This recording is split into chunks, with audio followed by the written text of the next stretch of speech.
بسم اللہ الرحمن الرحیم۔ کسی کو پہننے کے لیے کپڑے دینے کا اجر۔ رسول اللہ صلی اللہ علیہ وآلہ وسلم کا ارشاد مبارک ہے، جو کوئی مسلمان کسی مسلمان بھائی کو کوئی کپڑا پہناتا ہے تو وہ اللہ کی ایمان میں اس وقت تک رہتا ہے جب تک اس کپڑے کا ایک ٹکڑا بھی اس پر باقی رہتا ہے۔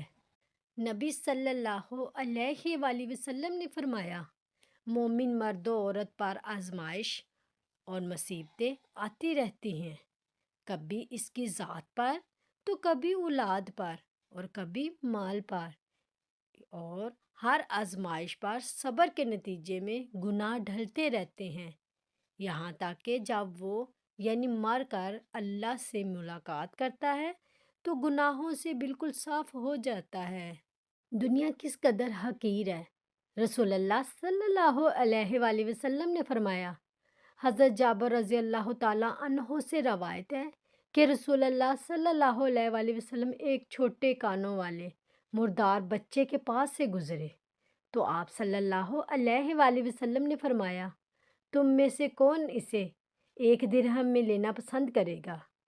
صحابہ رضی اللہ تعالیٰ عنہ نے عرض کیا، ہم تو اسے کسی معمولی چیز کے بدلے میں بھی لینا پسند نہیں کرتے۔ آپ صلی اللہ علیہ وآلہ وسلم نے فرمایا، اللہ کی قسم، اللہ کے نزدیک دنیا اس سے بھی زیادہ حقیر ہے جتنا یہ بکری کا مردہ بچہ تمہارے نزدیک حقیر ہے۔ رسول اللہ صلی اللہ علیہ وآلہ وسلم کی نظر میں عقل مند اور بے وقوف۔ نبی کریم صلی اللہ علیہ وآلہ وسلم نے ارشاد فرمایا، عقل مند وہ ہے جو اپنے نفس کو جان لے اور موت کے بعد کہ ہمیشہ کی زندگی کے لیے نیک عمل کرے، اور بے وقوف وہ ہے جو اپنی نفسانی خواہشات پر چلے اور نیک عمل کیے بغیر اللہ تعالیٰ پر مغفرت کی تمنا کرے۔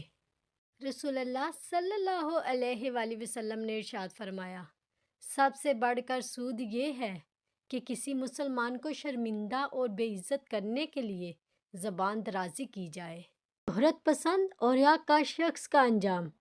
رسول اللہ صلی اللہ علیہ وآلہ وسلم نے فرمایا، جو شہرت کی خاطر کوئی نیک عمل کرتا ہے تو قیامت کے دن اللہ اس کی بدنیتی سب کو ظاہر کر دے گا، اور جو دکھاوا کرتا ہے تو روز قیامت اللہ لوگوں کو دکھلا دے گا کہ یہ ریاکار ہے۔ نبی کریم صلی اللہ علیہ وآلہ وسلم نے ارشاد فرمایا، ہر ایک چیز کی چابی ہوتی ہے اور تمام آسمانوں کی چابی لا الہ الا اللہ ہے۔ پلیز لائک اور سبسکرائب ضرور کیجیے گا۔ جزاک اللہ۔